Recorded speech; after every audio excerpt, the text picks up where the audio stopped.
Ah, DJ Pif s'est régalé là avec le sujet des vraies voix ce soir. Les VV sur leur 31. On met les paillettes ce soir. On va attendre un tout petit peu pour réveillonner parce qu'on a un menu de choix ce soir. Il y a une personne qui va passer finalement le réveillon du Nouvel An dans la douceur du Liban. C'est Carlos Ghosn. Fini la résidence surveillée dans laquelle il était assigné à résidence à Tokyo avec même interdiction de parler à sa femme.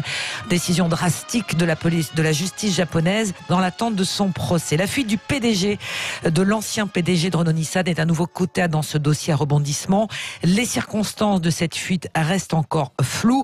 Stupeur de ses avocats, même chose de la part des autorités françaises. Mais nous, on se pose cette question ce soir. Carlos Ghosn est-il au-dessus des lois 0826 300 300 ainsi que les réseaux sociaux? Et le compte Twitter de Sud Radio, c'est toujours assez partagé. C'est un petit nom à 53%. Sud Radio, les vraies voix. Le débat est ouvert. On continue sur ce dossier avec nos invités. Bertie Bayard, bonsoir. Bonsoir. Journaliste au Figaro Économie et co-auteur avec Emmanuel Egloff du livre Le piège, enquête sur la chute de Carlos Ghosn. Également en ligne avec nous Jean-Christophe Lagarde, bonsoir. Bonsoir. Président de l'UDI, député de Seine-Saint-Denis. Et vous aviez signé il y a quelques semaines avec d'autres personnalités politiques cette demande au gouvernement français de faire rapatrier Carlos Ghosn pour que son procès se tienne en France. Seule condition, disiez-vous, pour qu'il y ait un procès équitable. Je commence avec vous, Bertie Bayard. Qu'est-ce que l'on sait, à cette heure, des conditions de, on va parler d'évasion, finalement, de Carlos Ghosn de Tokyo, de sa résidence surveillée? Alors oui, c'est une évasion, vous avez raison d'employer ce terme. Quant à ce qu'on sait pour le moment, très objectivement, pas grand-chose, ou en tout cas pas grand-chose de fiable. Il y a énormément de rumeurs qui circulent à la fois au Japon et au Liban, mais on n'a aucune information recoupée sur la façon dont il a pu fuir. Ce qui est évident, c'est que, son contrôle judiciaire ne l'autorisait pas à quitter le Japon. 2, ses passeports étaient sous la garde de son avocat qui dit qu'il les a encore, donc il a fallu trouver un autre moyen. Ce moyen, il a forcément été employé de façon particulière, j'allais dire, parce que Carlos Ghosn est aussi une personnalité qui est à la fois très connue, très reconnaissable et très célèbre au Japon, donc forcément, il a fallu employer des moyens un petit peu particuliers pour réussir à l'exfiltrer du Japon. On en saura plus, j'imagine, dans les jours qui viennent, de la façon dont il a pu se faire aider aussi, puisque évidemment, il aura fallu de l'aide pour réussir cette opération. Bien sûr, puisqu'on parle d'un jet privé, qu'il aurait fait un stop en Turquie, qu'il aurait utilisé, je mets beaucoup de conditionnels autour de tout ça, un passeport français. C'est ce que disent les autorités libanaises ce soir, Bertie Bayard. Oui, les autorités libanaises disent qu'il est arrivé légalement au Liban. Les autorités françaises disent, elles, qu'elles n'étaient pas au courant de cette affaire. Elles l'ont découvert comme tout le monde dans la presse. Voilà. Puis après, vous avez des rumeurs rocambolesques qui circulent autour d'une fuite de Carlos Ghosn dans une caisse qui aurait servi en principe à des instruments de musique d'un groupe qui serait venu se produire chez lui. Voilà, on a vraiment beaucoup d'hypothèses pour le moment sur la table et vraiment pas beaucoup de certitude. On est vraiment dans un scénario digne d'un film, clairement. Ah oui, ça c'est assez exceptionnel. Cette affaire est depuis le début, la vie de Carlos Ghosn en soi est déjà un peu un roman. L'affaire Carlos Ghosn depuis son arrestation, qui avait été aussi sidérante, il y a un an et quelques, fin novembre 2018, donc cette affaire Carlos Ghosn est aussi rocambolesque depuis le début, avec énormément de rebondissements. Et puis c'est quand même cette histoire qui était digne de la fiction, d'un homme qui était à son zénith, au sommet de son pouvoir, et qui du jour au lendemain avait disparu, j'allais dire avalé par le système judiciaire japonais, qui l'a arrêté, maintenu en détention pendant au total 130 jours. Ouais, juste une question sur pourquoi a-t-il, selon vous, choisi le Liban? C'est assez simple, il y a 2 raisons. Un, c'est le pays de son enfance, puisque donc il a 3 nationalités, dont la nationalité libanaise. Il y a des proches, il y a des amis, il y a des soutiens.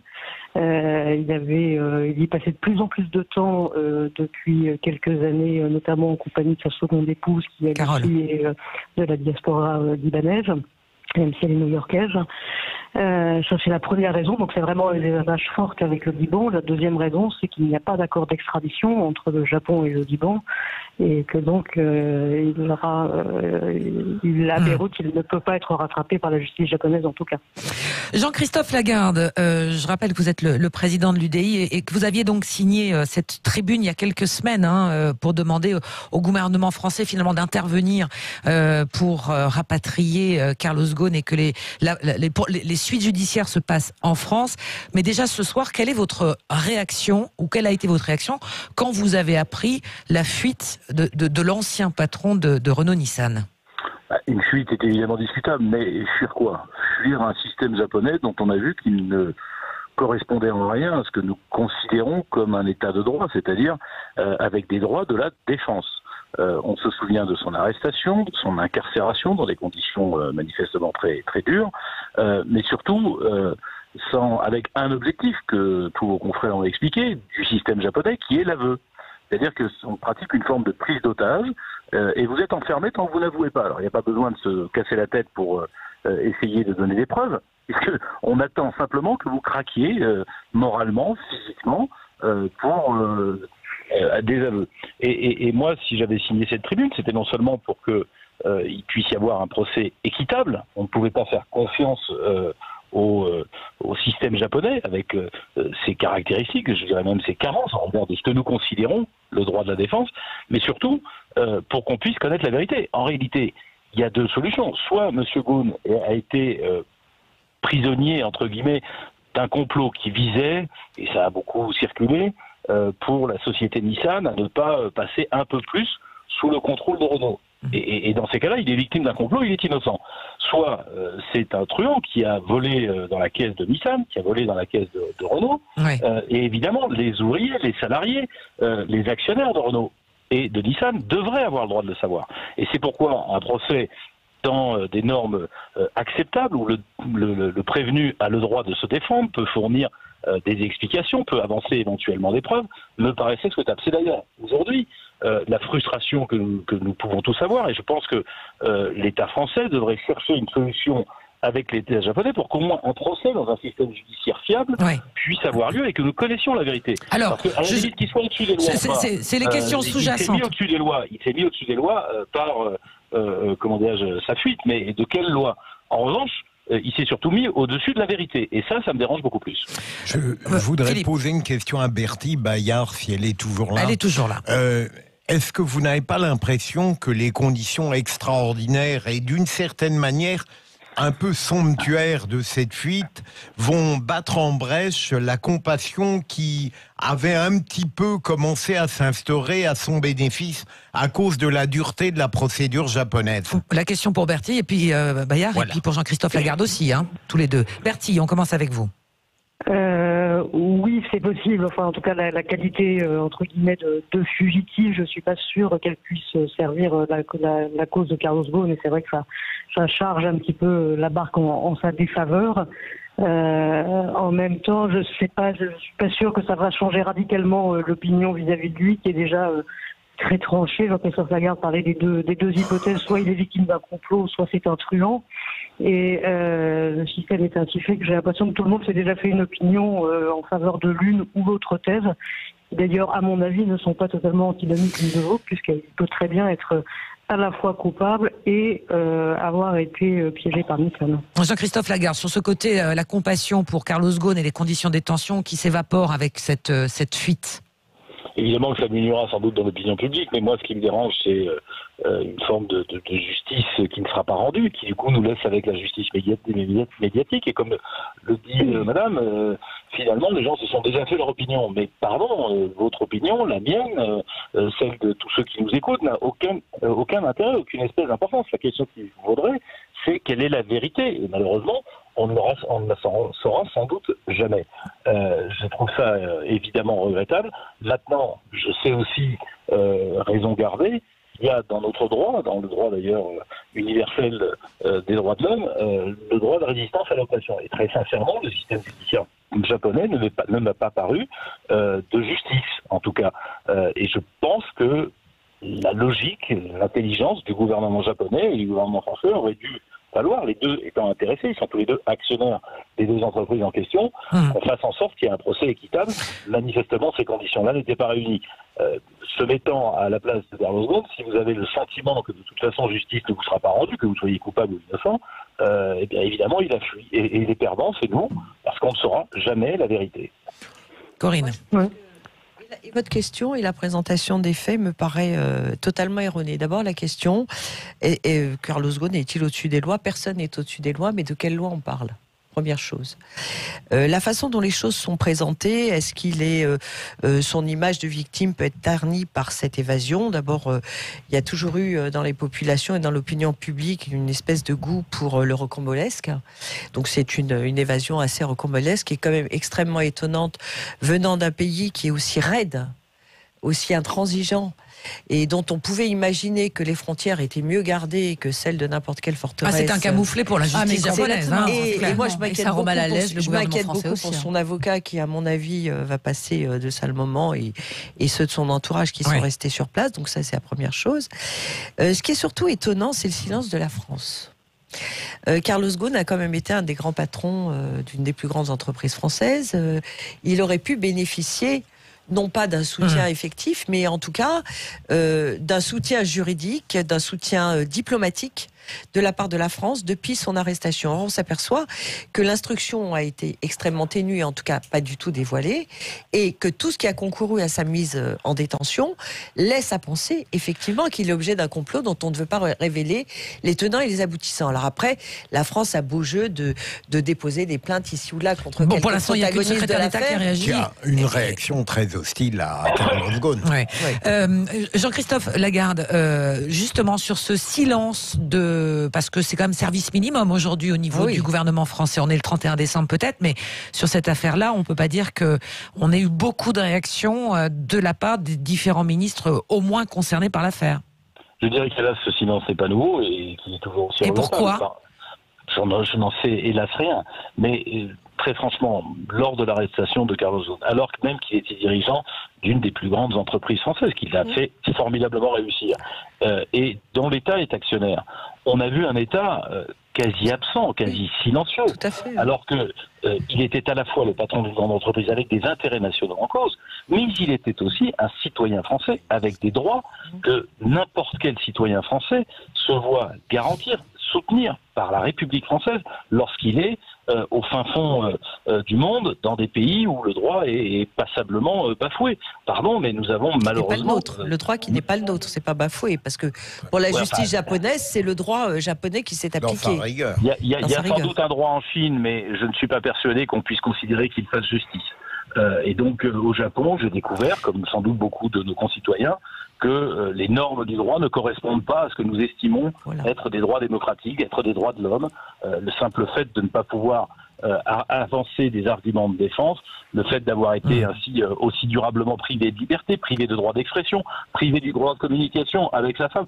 Pardon de vous faire cette réflexion. Si réellement la justice japonaise a un dossier solide contre Carlos Ghosn, est-ce qu'on croit vraiment, avec des preuves, pas seulement pour le faire craquer, comme ça a été le cas. Est-ce qu'on croit vraiment que c'est le fait de communiquer avec sa femme qui ferait disparaître des preuves, des détournements de fonds dans des caisses, etc.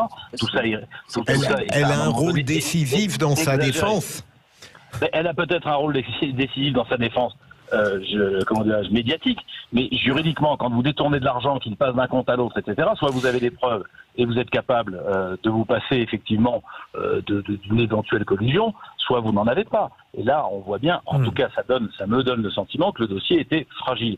Encore une fois, je ne suis pas l'avocat de Carlos Ghosn. Si c'est un truand, il serait utile qu'il paye. Moi, je suis l'avocat des actionnaires, des ouvriers, des salariés, des Français qui disent on aimerait bien savoir la vérité. On ne la saura jamais, à la fois par la rigueur très excessive du système judiciaire japonais et par la fuite désormais de Carlos Ghosn qui s'est réfugié au Liban, qui est un état de droit là aussi relatif, dont on sait que différentes factions se disputent à la fois le pouvoir, l'influence, mais aussi les forces de l'ordre, et donc il échappera à la justice tant qu'il le souhaitera. la seule solution serait de lui garantir un procès équitable. Attendons sa conférence de presse. On va attendre tout ça. Merci beaucoup Jean-Christophe Lagarde d'avoir été avec nous. Bertille Bayart, on vous retrouve dans un instant. Je rappelle que vous êtes journaliste au Figaro Économie et vous avez coécrit avec Emmanuel Egloff ce livre passionnant, Le piège, enquête sur la chute de Carlos Ghosn. On a encore beaucoup de questions à voir avec vous. Et les vraies voix ce soir. Et notre question... Carlos Ghosn est-il au-dessus des lois? Qu'est-ce que vous en dites sur les réseaux sociaux, mon cher Philippe? Et la réponse est toujours non à 54%. Beaucoup de commentaires également sur les réseaux sociaux. Vincent, qui nous dit non, c'est un citoyen comme vous et moi, soumis aux mêmes règles et lois. Il ne devait pas fuir le Japon, il l'a fait en connaissance de cause. Rien que pour ça, Ghosn devrait être à l'heure actuelle en prison. Allez, on reprend notre souffle et on enchaîne dans un instant avec les vraies voix sur Sud Radio et notre invité Bertille Bayart. On continue de parler de l'affaire Carlos Ghosn.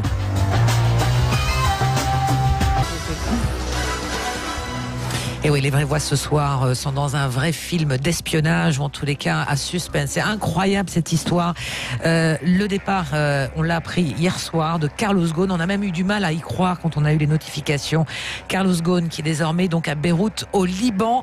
Avec notre question, est-ce que Carlos Ghosn est au-dessus des lois? Vous continuez de réagir et de voter sur les réseaux sociaux. Et oui, sur le compte Twitter de Sud Radio, évidemment, c'est le nom qui l'emporte, mais qui augmente. On passe de 53 à 59% désormais de nos auditeurs qui disent non, Carlos Ghosn n'est pas au-dessus des lois. Caroline Pilastre, bon, cette affaire, c'est absolument c'est incroyable, hein, mais vraiment, c'est digne du meilleur des scénarios de Hollywood. Voilà, d'espionnage. Et moi, je propose à Hollywood de racheter les droits de la vie de Carlos Ghosn, hein, parce que The Winner is vraiment Carlos Ghosn, à mon avis. Ah bah c'est déjà en cours. Je lui remets un Oscar. Non, mais blague à part, hein, c'est vrai que ça. Une affaire incroyable. Moi, je ne suis ni juge ni procureur. Je n'ai pas vu le dossier, donc je ne peux pas, évidemment, dire si c'est un truand, dire si c'est une victime. Mais je suis toujours surprise, vraiment, du fait qu'on puisse porter au nu des personnalités de ce genre et qu'ensuite, les politiques... pour la politique et la diplomatie internationale les laisse totalement tomber. Voilà, je trouve ça humainement incroyable. On en pense après ce qu'on veut. Maintenant, moi, j'aimerais revenir sur les complicités parce qu'on pose la question. Mais non, Carlos Ghosn n'est pas n'importe qui. Le Kidam n'aurait pas eu les moyens, évidemment, en termes de réseau, en termes financiers. Resté, toi, au Japon. Évidemment, j'aurais pas eu le choix parce que il a mis en place évidemment tout un système. Il a dû acheter, arroser évidemment les gens. Bien sûr que oui, ça s'est préparé. Déjà, moi, pour un truand, c'est qu'une évasion et une cavale, ça coûte de l'argent. Ça coûte, ça se prépare en amont. Donc, il faudrait aussi savoir qui l'a aidé au sein même du Japon et puis des autres pays. Et puis, rappeler aussi qu'il est adulé, qu'il est véritablement adoré au Liban par rapport à ce que vous expliquiez. Il a grandi là-bas, il a un passeport évidemment libanais, il a acheté des vignobles récemment, aussi des biens immobiliers. C'est quelqu'un qui est considéré comme une star, véritablement. Il y a même un timbre à son effigie. Et vous avez beaucoup de citoyens libanais qui aimeraient en faire le ministre des Finances, parce qu'évidemment, il a une expérience. Donc c'est quand même assez extraordinaire dans tous les sens du terme. Alors, on va justement, sur cette question-là, Bertille Bayart, vous êtes toujours avec nous, journaliste au Figaro Économie, et je rappelle que vous êtes co-auteur avec Emmanuel Egloff de ce livre, Le piège, enquête sur la chute de Carlos Ghosn. Carlos Ghosn qui, dans une courte déclaration, un communiqué, a dit qu'il allait s'exprimer donc la semaine prochaine, c'est ça? Oui. Vraisemblablement tenir une conférence de presse la semaine prochaine. Alors cette conférence de presse, comme journaliste, c'est sûr qu'on l'a beaucoup attendu, parce que Carlos Ghosn n'a pas parlé publiquement depuis une vidéo dont on se souvient qui était très étrange au mois d'avril, en casquette, qui avait été diffusée alors qu'il avait déjà été de nouveau arrêté. Donc une vidéo qu'il avait préparée à l'avance au cas où il retournerait en prison. On a vu ce moment-là qui était vraiment très frappant. Depuis, il n'a pas parlé. Il avait tenté de faire une conférence de presse en avril, il avait été arrêté. Il avait voulu, dans un mouvement un peu d'humeur, après qu'on lui eut refusé encore une fois de voir sa femme, il avait prévu de faire une conférence de presse fin juin, et puis finalement il s'était ravivé, notamment sous la pression de ses proches, qui craignaient des représailles. Et puis là, ça y est, cette conférence de presse, on va la voir, mais ce ne sera pas à Tokyo, ce sera à Beyrouth. Et ça va être vraiment intéressant parce que, alors sur le fond, on sait ce que Carlos Ghosn pense du complot dont il a été victime et de l'innocence dont il se réclame. Ce qui va être intéressant, c'est de voir pour la suite. C'est-à-dire, est-ce qu'il va se mettre dans une stratégie très offensive où il va cogner dur à la fois sur le système judiciaire japonais, sur Nissan, sur les autorités japonaises, dont il pense qu'elles ont été pour certaines complices de Nissan dans son arrestation. Ou est-ce que finalement il va dire la vérité un peu une fois pour toutes et puis il va se refermer, j'allais dire, sur lui-même et essayer de mettre cette histoire-là derrière lui. C'est là que ça va être intéressant vraiment pour la suite. Philippe Bilger. Tout à l'heure, Bertie Bayard, vous avez laissé entendre que la thèse du complot et sa responsabilité, sa culpabilité personnelle n'étaient pas exclusives. Vous voyez ça comment ? Moi, je pense que Carlos Ghosn, oui, a été piégé par Nissan. Ce qui est absolument frappant, c'est que quand il a été arrêté en novembre 2018 et envoyé en prison pour plusieurs longues semaines de garde à vue, à ce moment-là, la justice japonaise n'avait qu'un chef d'inculpation qui était le problème de la transparence sur les rémunérations. Et donc là, on avait un décalage absolument énorme entre le chef d'inculpation et le traitement qui lui était fait. Ensuite, on est rentré sur d'autres chefs d'accusation d'abus de confiance aggravé, donc on va dire de détournement de fonds, qui était évidemment beaucoup plus grave. Mais sur le premier chef d'inculpation, le compte n'y était pas, j'allais dire, par rapport à la déchéance immédiate qui a été la sienne et la façon dont il a été sorti de chez Nissan tout de suite. Juste un petit point encore, le directeur, celui qui était le patron de Nissan à l'époque, qui a démissionné très récemment, a dit aussi récemment dans une interview au Financial Times il a convenu qu'il y avait une faction nationaliste à l'intérieur de Nissan qui juge qu'elle n'a pas été responsable de la chute de Carlos Ghosn, mais en tout cas que cette tendance-là chez Nissan qui voulait se débarrasser de Renault, oui, ça existait. Bertie Bayard, est-ce que vous pensez que certains tremblent aujourd'hui du fait que maintenant c'est un homme libre et qui va pouvoir dire après sa vérité, en tous les cas, ce qu'il a à dire? Trump, je pense que c'est un bien grand mot parce que finalement, même si Carlos Ghosn n'a pas pu le dire lui-même, il y a quand même beaucoup de choses qui ont été dites au fur et à mesure des événements depuis un an. Ceux qui, en tout cas, chez Nissan, auraient eu à redouter la parole de Carlos Ghosn, j'allais dire, il est trop tard pour eux parce que la plupart maintenant ont quitté l'entreprise. Il n'y a plus grand-chose à perdre de ce côté-là. Voilà, donc c'est le feuilleton à rebondissement. Vous allez pouvoir écrire un deuxième livre du coup, Bertie Bayard. Après la chute, la résurrection. Je sais pas, on peut trouver un titre. Mais il n'a rien de Monte Cristo. C'est quand même l'idée qui vient pour le moment. Vous serez à la conférence de presse, j'imagine, c'est un moment important. Hein, oui, j'espère bien. On attend ça. Donc, épisode 1, la semaine prochaine pour démarrer l'année 2020. Merci beaucoup, Bertie Bayard. Je rappelle que vous êtes journaliste au Figaro Économie et je renvoie donc à ce livre que vous avez coécrit avec Emmanuel Egloff, Le piège, enquête sur la chute de Carlos Ghosn. Ce feuilleton qui ne fait visiblement que commencer. Et nous, notre question ce soir. Carlos Ghosn. Carlos Ghosn est-il au-dessus des lois? Philippe Rossi, que disent et qu'ont voté nos auditeurs ce soir? Eh bien, ça s'envole sur le compte Twitter de Sud Radio. C'est toujours un grand nom. On est passé, ça a été très serré, 55, 56, 58%. Là, on est à 67% de nos auditeurs qui répondent non, Carlos Ghosn n'est pas au-dessus des lois. C'est une remontada, mon cher Philippe. On est content, je suis content. Il est content, Philippe. Il est content maintenant. Les auditeurs, j'ai tendance à les aimer quand ils sont d'accord avec nous. Oui, quand ils sont de ton avis, bien évidemment. En général, c'est comme ça que ça se passe bien. On aime bien les gens qui sont d'accord. Exactement.